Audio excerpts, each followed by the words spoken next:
बच्चों, स्वागत है एक बार फिर से आपका हमारे चैनल पर। आज हम बात करने वाले हैं क्लास 11th का बहुत ही खूबसूरत सा टॉपिक, बहुत ही प्यारा सा टॉपिक है मैथ में, जिसमें बच्चों को काफी प्रॉब्लम होती है। बच्चे उस टॉपिक का नाम सुनते ही 2 कदम पीछे ले लेते हैं, है ना। उसमें है क्या, उस चैप्टर का नाम आप समझ रहे होंगे कौन सा हो सकता है। उस चैप्टर को बोला जाता है कॉनिक सेक्शन। क्या बोलते हैं? Conic section. कॉनिक सेक्शन मतलब क्या बोलते हैं इसको? शंकु परिच्छेद। शंकु परिच्छेद मतलब शंकुओं को काट काट के 4 पार्ट में इसको डिवाइड करके एक नया नया चैप्टर बना दिया गया है।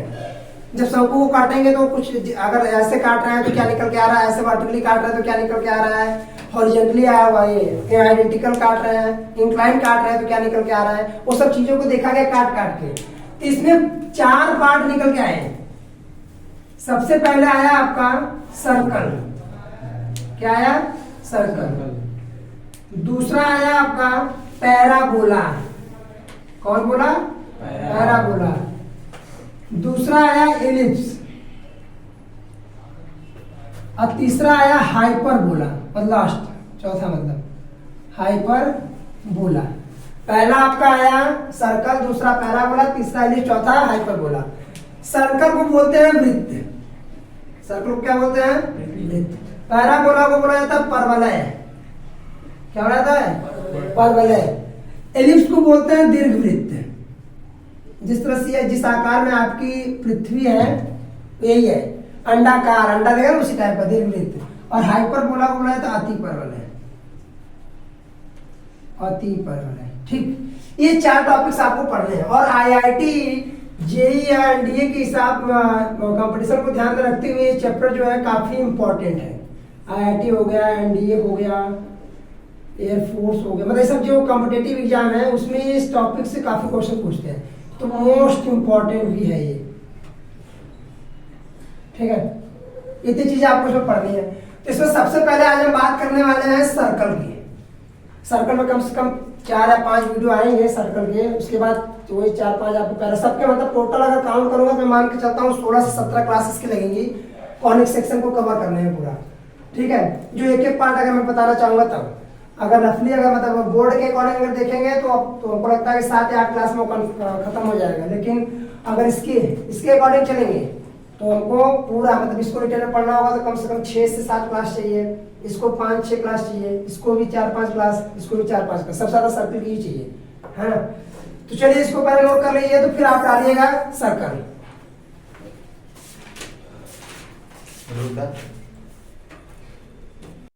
चलिए आइए, तो आप सबसे पहले डालिएगा चैप्टर का नाम सर्कल, वृत्त।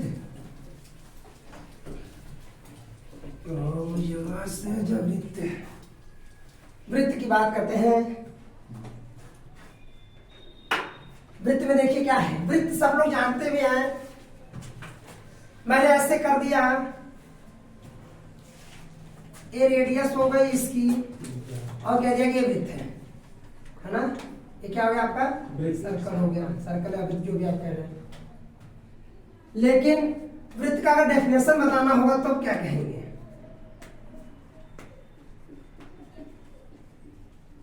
क्या बोलेंगे? अरे तो नहीं पता हमको, डेफिनेशन कौन बताएगा? वृत्त जो होता है उस बिंदु का बिंदु पथ होता है जिससे किसी बिंदु से किसी दूसरे बिंदु की दूरी सदैव क्या रहे? नियत रहे।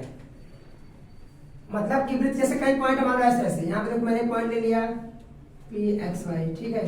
मैंने एक यहाँ पॉइंट ले लिया Q, मैंने इसको x1 y1 कर देते हैं, x2 y2, यहाँ ले लिया R x3 y3, और ये आपका सेंटर है, मान लो क्या x y मान लो, वो मान लीजिए सेंटर है आपका। तो इस पॉइंट से इसकी डिस्टेंस क्या कहलाएगी? त्रिज्या कहलाएगी। मतलब ये आ रहा है तो ये भी कितना रहेगा? R। यहाँ से इसकी डिस्टेंस कितनी होगी? ये भी त्रिज्या ही होगी R। ये भी कितना होगा? R। कहीं भी ड्रॉ करूंगा मैं लाइन, सब जगह R ही R आएगा, है कि नहीं? तो नियत है ना, डिस्टेंस क्या है? नियत है। एक बिंदु से किसी दूसरे बिंदु की दूरी अगर नियत हो, अचर हो, मतलब बदले ना कभी, कांस्टेंट हो, तो वह बिंदु पथ उस बिंदुओं से मिलकर जो बिंदु पथ तैयार होता है, ये पथ ही है एक पथ, मतलब कि हाँ लाइन उसी से गुजर रही है, मतलब चार उसी रास्ते में चल रहे हैं। बिंदु पथ को इंग्लिश में बोलते हैं लोकस। बिंदु पथ को इंग्लिश में क्या बोला जाता है? लोकस। तो जो लोकस तैयार, जो बिंदु पथ तैयार होता है वह बिंदु पथ ही क्या कहलाता है? वृत्त कहलाता है। समझ गया वृत्त? ठीक है। वृत्त में तीन चीज होती है, दो चीज होता है। एक होता है केंद्र, इसको क्या बोलते हैं? सेंटर। सेंटर या केंद्र बोल सकते हैं। ये आर क्या है आपका? रेडियस या त्रिज्या बोल सकते हैं। ठीक, ये हो गया आपका। अब इसमें जो आपको पढ़ना है वो पढ़ना क्या है? जैसे मैं इसको थोड़ा सा रफ करता हूँ, बता दिया रेडियस, बता दिया, बता दिया। अब मैं इसमें जो आपको इक्वेशन बताने वाला हूँ, सर्कल का इक्वेशन, सर्कल का समीकरण कैसे बनेगा देखिए। जैसे मान लीजिए ये कोई आपका एक वृत्त है जिसका केंद्र कितना है? h, मतलब एक वृत्त को ड्रॉ किया गया और उसका केंद्र कितना है? h, k। ये इसकी यहाँ से क्या है? रेडियस है, त्रिज्या मैंने ए मान लिया, ये रख दिया। रेडियस है आर, क्या होगा? आर रख देते हैं लोग, आर रख देते हैं, रेडियस अच्छा लगता है, आर ए बी कुछ भी हो सकता है। तो मैंने इसको क्या ले लिया? आर ले लिया। मैं एक पॉइंट यहाँ पर मान लेता हूँ, कोई एक पॉइंट पी मैंने एज्यूम कर लिया जिसके कोऑर्डिनेट हैं x, y, x, y। मैं यहाँ भी एज्यूम कर सकता था, कहीं भी आप एज्यूम कर सकते हैं, आपके ऊपर है वो पॉइंट। मैं इसकी यहाँ से लाइन को जो ड्रा किया, इसको मिलाया आपस में, तो ये चीज क्या आई? आर ही है। ये क्या है? दो पॉइंट के बीच की डिस्टेंस है ना। आर क्या है? दो बिंदुओं के बीच की दूरी। तो जो हमारा क्या नाम है समीकरण जो आता है वो देखो कैसे निकलेगा। तो दो बिंदुओं के बीच की दूरी का फॉर्मूला आप लगा दीजिए। दो बिंदुओं के बीच की दूरी है ना, दूरी किसकी है? कितना है? मतलब कौन से बिंदु? ओपी। ओपी इक्वल टू कितना? आर है, डिस्टेंस तो आर है, आपका पता है। अब ओपी कैसे निकलता है? कड़ी में x माइनस एच का whole square plus y minus k का whole square equal to r हो जाएगा। x माइनस एच का whole square plus y minus k का whole square equal to r. दोनों तरह के स्क्वायर कर दीजिए, दोनों पक्षों का वर्ग करने पर। तो यहाँ पर वर्ग करेंगे तो देखिए क्या हो जाएगा? x माइनस एच का होल स्क्वायर हुआ प्लस y माइनस के का whole square equal to r का स्क्वायर। ये समीकरण बन गया वृत्त का। कब? जब केंद्र क्या हो? h, k हो। जब इसका केंद्र h, k होगा तो वृत्त का समीकरण यही है? जब केंद्र क्या है? केंद्र क्या है? h, k। ये है आपका वृत्त का समीकरण। यही अगर केंद्र जो है आपका, यही जो अगर केंद्र जो आपका मूल बिंदु हो जाए, केंद्र कितना हो जाए? मूल बिंदु। मीन्स की ऐसे देखिए, ये मैंने बनाया एक्स वाई, ये ऐसे जा रहा है, इसका केंद्र कितना होगा? वो ओरिजिन 0, ये आपका मान लीजिए आ रहा है पॉइंट, मान लीजिए यहाँ पर कहीं वही एक्स वाई। ठीक, तो यहाँ पे जो निकालेंगे इसका मतलब ये है कि h, k की वैल्यू कितनी हो गई? 0, h, k की वैल्यू कितनी? 0, मीन्स की h equal to 0, k equal to 0। इसको उठा के यहाँ पे रख देंगे। इस पॉइंट का जो आया है h और k की वैल्यू, इसको कहाँ रखेंगे? यहाँ पर रखिए। ये हो गया x माइनस 0 का whole square plus y minus 0 का whole square equal to r square. ये हो गया x square plus y square equal to r square. ये हो गया किसका? वृत्त का समीकरण जब केंद्र क्या हो? मूल बिंदु, है ना? ये हो गया। अभी देखो ये तो मान लीजिए नॉर्मल हो गया कि केंद्र मूल बिंदु होगा तो ये समीकरण हो गया, h, k होगा तो ये हो गया। लेकिन एक व्यापक समीकरण भी आता है, जनरल समीकरण इसको बोलते हैं वृत्त का। वो कैसे निकलेगा? तो उसके लिए पहले आप इसको नोट कर लीजिए, तब मैं बात करूं उसकी। ठीक है, पॉज करके नोट कर लीजिए। पहले हो गया नोट। आइए देखिए वृत्त का व्यापक समीकरण। वृत्त का व्यापक कितने समीकरण पढ़ने? समान समीकरण अभी तो स्टार्ट है, ये अभी तो बहुत आएगा। ये पहला देखो, दो देख लिया। आइए वृत्त का व्यापक समीकरण, बात यही है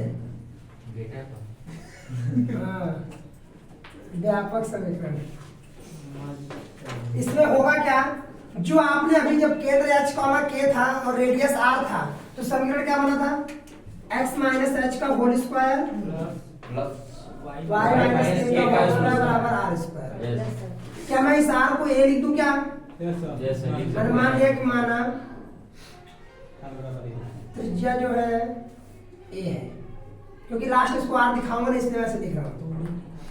x माइनस h का whole square plus y minus k का whole square equal to a square. ठीक हो जाएगा।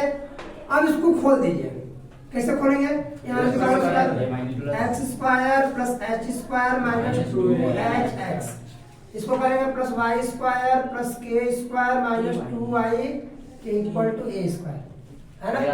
बोलिए, ठीक है। अब क्या करिए, x स्क्वायर y स्क्वायर को एक साथ करिए, x square plus y square, ठीक, फिर हो जाएगा minus 2hx minus 2ky plus h square plus k square minus a square equal to 0। अब देखो मैं यही से चेंज करूंगा, मैं क्या करता हूं, जो व्यापक समीकरण बनेगा यहां से यहां के बाद ये हो जाएगा x square plus y square minus plus 2gx plus 2fy plus c equal to 0। इसका मतलब समझिए कैसे मैंने लिख दिया, यहाँ x था, यहाँ x था, यहाँ g आ गया, यहाँ h था, मतलब कि 2g बराबर माइनस 2h, 2g बराबर माइनस 2h, 2f बराबर माइनस 2k, तो यहाँ से 2 से 2 उड़ा तो h बराबर क्या आया, माइनस g, k बराबर क्या आया, माइनस हो जाएगा, काटेंगे तो। और h और k क्या था, h और k क्या था, वृत्त का क्या था, केंद्र था। अब जो हो गया वृत्त का केंद्र माइनस जी, हाँ बहुत इंपॉर्टेंट है, माइनस जी कॉमा माइनस एफ, ये है वृत्त का केंद्र। जब भी आपको इक्वेशन इस फॉर्म में देगा, जो x पे गुणांक होगा वह जो g का मान आएगा यहाँ पर, वही आपको क्या हो जाएगा, माइनस जी लगा कोई केंद्र बन जाएगा, और माइनस से आपका आ जाएगा तो ये क्या बन जाएगा, पूरा केंद्र बन जाएगा, g कॉमा f, ठीक। अब देखो c इक्वल टू क्या होगा, c पूरा है, इसकी जगह h square plus k square minus a square, है ना। इस c जो है, क्या मैं h की जगह g लिख दूं, k की जगह f लिख दूं, माइनस a स्क्वायर, माइनस जी रहेगा ना, प्लस स्क्वायर करेंगे तो प्लस हो जाएगा क्या। हाँ, और ये क्या था, ये क्या था, रेडियस, त्रिज्या है, तो मैं क्या इस a को इधर लाऊं और c को उधर भेजूं, माइनस c जाएगा। इस a बराबर क्या हो जाएगा, under root g square plus f square minus c, means कि ये केंद्र निकलेगा यहाँ से जी एफ से, और त्रिज्या निकलेगी यहाँ से। बोलो, आई बात समझ में, ये त्रिज्या निकालने का फॉर्मूला है। बहुत सा क्वेश्चन आपको ऐसे मिलेंगे जहाँ पे जी एफ निकल गया तो फर्स्ट त्रिज्या यहाँ पर फॉर्मूला रख के निकाल देंगे, समझ में आएगी बात। जी एफ निकलेगा यहाँ पे, पूरा इसको खोलने के बाद देखो मैं इसको अप्लाई कर दिया, रख दिया, मैंने पुट कर दिया 2g 2f और इस पूरे को कांस्टेंट को c रख दिया है, और x स्क्वायर y स्क्वायर को वो ऐसे रहेगा, वो तो इक्वेशन में टर्म है, इसको कोई कुछ नहीं करना है, बस केवल इनको चेंज करना है, बाकी ये पूरा कांस्टेंट सी हो जाएगा, ठीक है।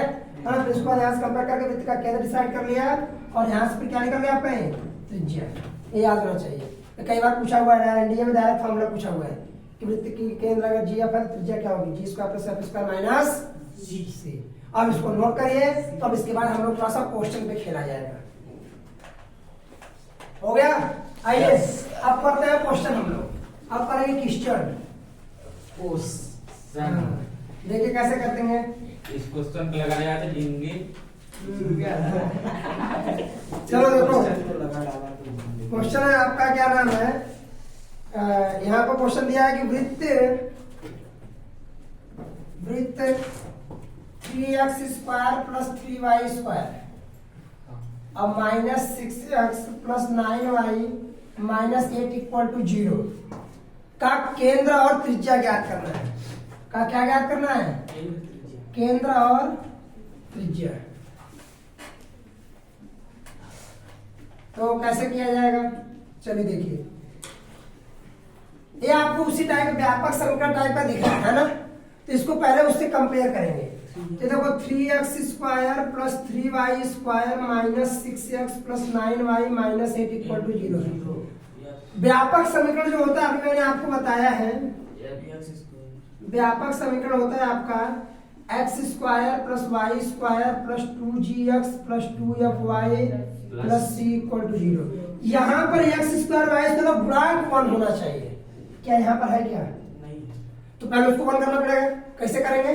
3 से क्या करें, भाग दे दें। इधर हो जाएगा देखो x square plus y square, इसमें 3 से भाग दे रहे हैं ना, x square plus y square minus 2x plus 3y minus 8/3 equal to 0। अब कर दीजिए तुलना, तुलना करेंगे तो देखो यहाँ से 2g है, g की जगह की वैल्यू कितनी जाएगी, देखो यहाँ पे g की जगह कितना -1 है, g की वैल्यू कितनी माइनस हो जाएगा, कहाँ 2 है, अरे 2 है हमारा, यहाँ भी 2 यहाँ भी 2, यहाँ x है यहाँ x है, g की जगह क्या होगा -1 होगा तभी ना। यहाँ देखिए अब यहाँ पे देखो 2f इक्वल टू कितना हो जाएगा, क्योंकि यहाँ पे y नहीं बराबर है केवल, 2f इक्वल टू पूरा क्या निकल के आएगा 3 होगा ना, क्योंकि यहाँ दो अगर होता तो डायरेक्ट f को कंपेयर करते, अगर 2 इक्वल तो डायरेक्ट f को कंपेयर करते हैं। नहीं क्या करें, पूरा जो चीज बराबर उसको हटा दीजिए, जो बराबर नहीं उसको क्या कर दीजिए, बराबर करके लिख दीजिए। तो 2f इक्वल टू 3, यहाँ से f इक्वल टू कितना आ गया 3/2। तो केंद्र कितना है, केंद्र होता है आपका माइनस g का माइनस f होता है ना, तो माइनस यहाँ पहले यहाँ -1 है, तो माइनस इंटू -1 हो गया, और हो जाएगा -3/2 मीन्स की केंद्र हो गया 1, 3/-3/2। ये हो गया आपका वृत्त का केंद्र, समझे? इसका केंद्र आ गया ना, -g का माइनस सब पता, g की वैल्यू यहाँ पर, आपकी वैल्यू यहाँ पर रख दिया यहाँ पर। अभी देखो c r निकालना है, तो c की वैल्यू कितनी है, c कंपेयर करेंगे -8/3 और त्रिज्या होती कितनी है, r बराबर होता है g square plus f square minus c। तो g की वैल्यू कितनी है, g 1, तो 1 का स्क्वायर केंद्र है प्लस -3/2 प्लस f की वैल्यू कितनी है -3/2 तो हो जाएगा 9/4 माइनस c मतलब प्लस 8/3 हो जाएगा। इसको हल करेंगे -8/3 दिया है, माइनस प्लस नहीं हो जाएगा, एलसीएम में कितना 12 हो गया है, यस प्लस 8 है ना, सही है ना, यस कहाँ सही है, ये 32 होगा ना, ठीक, ये हो गया 12 प्लस कितना 9 और कितना 5 हो गया। अब स्क्वायर करेंगे तो कितना आएगा बताओ,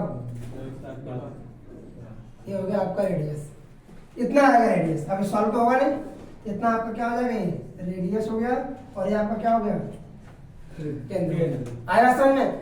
ऐसे नहीं करेगा, पहले जो दिया है इक्वेशन उसको व्यापक समीकरण लिख के कंपेयर करिए, वहां से केंद्र पर निकाल लीजिए, फिर जो c की वैल्यू फाइल पता चल जाएगी, फिर त्रिज्या के लिए फॉर्मूला होता है g square plus f square minus c। यहाँ पर रख के उसको सॉल्व कर दे, जो आएगा आपका आंसर है ना, आंसर इसका नोट कर लीजिए, ठीक है, नोट कर लीजिए इसको। चलिए हो गया, एक क्वेश्चन और देखते हैं इसी पे हम लोग, जो पहले आप वीडियो को पॉज करके खुद ट्राई करेंगे, क्योंकि मजा तभी आएगा जब आप क्वेश्चन खुद सॉल्व करेंगे। मैं करा दूंगा, अपलोड करने में तो कोई मतलब नहीं है वैसे, तो पहले उसको सॉल्व करिए ईमानदारी से, उसके बाद फिर आएंगे कि मैं उसका सलूशन आप देखिएगा। चलिए देखिए क्वेश्चन क्या है अगला। वृत्त दिया आपको x square plus y square plus 2x plus 4y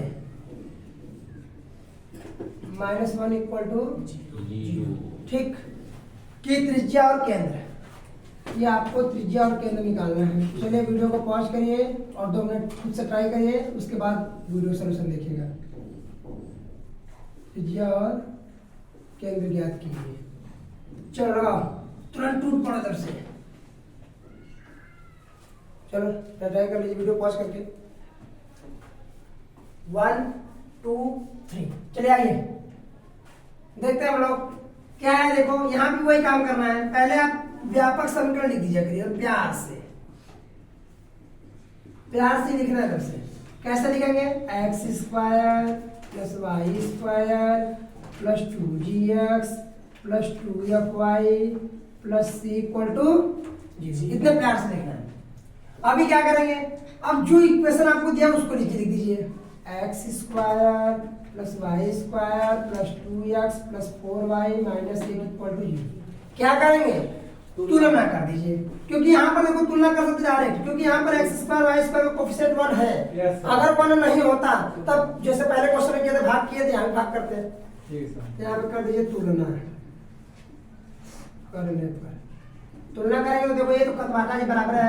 यहाँ से 2g इक्वल टू क्या लिख दो t, या तो पूरे को लिख लीजिए या डायरेक्ट g की वैल्यू 1 लिखिए, दोनों बात देखिए।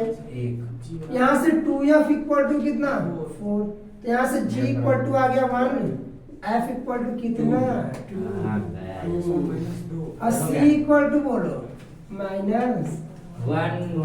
तो केंद्र क्या होगा? केंद्र होता है -g माइनस f। तो g की वैल्यू आई है 1, तो केंद्र हो गया -1 g के लिए। f का हो गया -2, ये हो गया आपका केंद्र। बोलो आई बात समझ में? अब आएगी बात त्रिज्या की। त्रिज्या आ गया तो घबराने की कोई बात ही नहीं, हमारे पास फॉर्मूला है, शस्त्र है हमारे पास। r इक्वल टू होता है g square plus f square minus c। तो g की वैल्यू कितनी? -1। g की वैल्यू पूछा, नॉट -g। g की वैल्यू 1 ही है, f की वैल्यू 2 का स्क्वायर माइनस c की वैल्यू कितना -1। ये हो गया 1 प्लस 4 प्लस 1 कितना आ गया? √6। बताओ क्या? √6। 4 टू कितना हो गया? √6। कितना इजी है, कुछ है ही नहीं, एकदम हलवा क्वेश्चन है। चलो लगा लो इसको, ठीक है। और इसके बाद इस टॉपिक से बहुत से क्वेश्चन आपको इस एक्सरसाइज में मिलेंगे, जो को आप प्रैक्टिस करेंगे, और जो क्वेश्चन आपको नहीं आएंगे आप उसको जो है कमेंट सेक्शन में कमेंट करके बता सकते हैं, या नेक्स्ट वीडियो जो आएगा मेरा अभी भी उस पर क्वेश्चन से बताऊंगा कुछ कॉन्सेप्ट। तो अभी के लिए इतना काफी है। धन्यवाद, जय हिंद।